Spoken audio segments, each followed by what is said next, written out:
Ha, qani bu yerga haqiqat. Ha? Murdashi ham tiymaydi, men bunda qayoq kiyimmi? Tushunyapsanmi? Ifloslar nima qilyapsanlar o'zi? Prezident qayoqqa qarayapti? Atrofdagilar qayoqqa qarayapti? Bo'lmasa borka avtomatni olib chiqib otib tashalarni ham mashina. Qanaqangi ahmoqchilik bu? Qanaqa ahmoqchilik? Mana bu yerdan juda kerakli gap. Fitnani zolimlar boshlaydi, mazlumlar emas. Qaniydi mana shuni tushunsa hozir bizda odamlar. Dindan gapirsangiz, zulmdan qaytarsangiz, birinchi aytayotgan gaplari bizda odamlarni senga shu Suriyaga aylanib ketishni istaysan-da sen deydi. Suriyaga mazlumlar aylantirmaydi diyorlarda. Zolimlar aylantiradi. Odamzod oxir pichoq suyagiga borib taqalgandan keyin qo'zg'alon qilaman deydi kerak bo'lsa. O'ldir kerak bo'lsa deydi. Ot mana otasanmi deydi. Deyapti ham mana odamlar hozir ko'ryapsiz mana qiynalganlar. Ko'rilyapti hozir. Haqiqatan dolar. Sana xohlagan ishingni qilding maktabda, hech kim hech narsa qilmadi. Menga to'g'ri ko'riladimi? Nima tashqari chiqaman? Mana seni turib oxirigacha eshitaman, prezidentga aytadigan gapim bor. Otsa mani olib chiqib O'zbekistonni oldiga olib tashlasa. Ya? Mana shu yerda o'tiraman. Mana shu yerda. Biz uni xohlamaymiz hech qachon shu Suriya bo'lib ketsin deb, ya'ni. Lekin endi shunga kim sabab bo'ladi bo'lib ketsa ham? Mazlum sabab bo'lmaydi, zolim sabab bo'ladi shunga. Zolim mana. Kazalika halu zolim muhlikun summa halikun deyapman. Birinchi hammani halok qiladi-da, keyin o'zi halok bo'ladi. Bunga ikki narsa undaydi insonni. Zolimlikka. Birinchisi jur'at, ikkinchisi qalbi qattiqlik.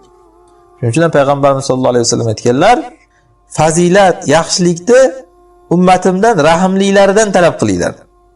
Ya'ni mana yalinish kerak bo'lsa, bunday qarang, o'zi odamga yalinish foyda beradimi, yo'qmi? Rahimli odammi ya'ni? Ana shulardan talab qiling. Shuning uchun biz mana o'tgan darsda, tafsir darsida aytdik-ku, Musa alayhisalom Firavundan eshitdilar, men seni hali osib o'ldirishni maslahat qilyapman dedi, yonidagilar bilan Firavun. Yoki toshbo'ron qilishlikdi. Nima qilganlar shunda Musa alayhisalom? Firavunga yalinganlarmi? Kechiringlar, axir qo'yinglar, endi bunday qilmanglar deb. Yoki mana bolalarni o'ldiramiz deyishdi. Qo'yinglar, axir nima kerak bor, shu bolalarni o'ldirib bo'ladi, nima ayb dedilarmi? Hech narsa deganlar yo'q Firavunga. Nimaga?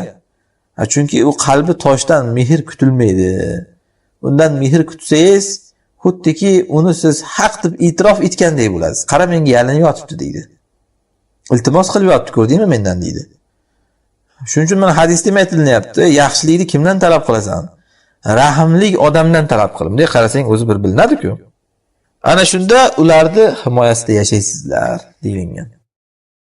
Xo'p, bundan nima to'xtatadi odamni? Ya'ni zolim, tog'ut bo'lib ketishlikdan. Zolimlarda Alloh nima qilganligini ko'rish. Shuning uchun aytdik mana nechta oyatlarda qaramaydilarmi deb kelgan. Firavunga qara, mana boshqa qavmlarga qara deb kelgan. O'shalarda ibrat bor.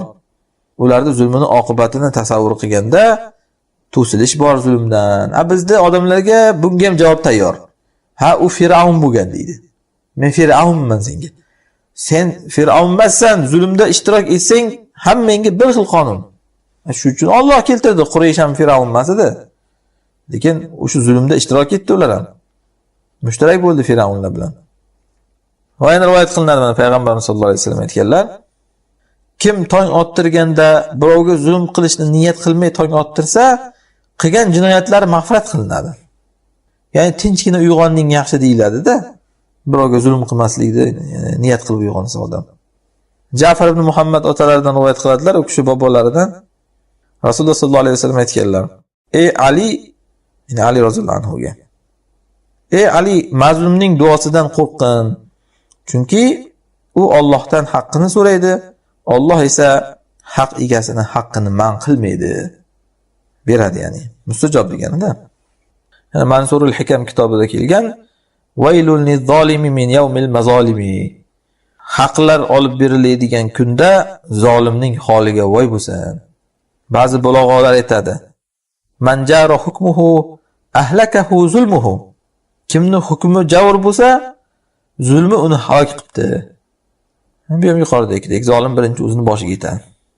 Ba'zi shoirlar aytgan: "Va ma min yadin illa yadullohi fawqaha va la zolimin illa sayubla bi zolimi." Qandayki bir qo'l bo'lsin, uni ustida Allohning qo'li bor. Qandayki bir zolim bo'lsin, albatta bir zolim bilan balolanadi. Alloh buni Qur'onda aytgan, zolimlarni zolimlarga bosh qilib qo'yamiz degan.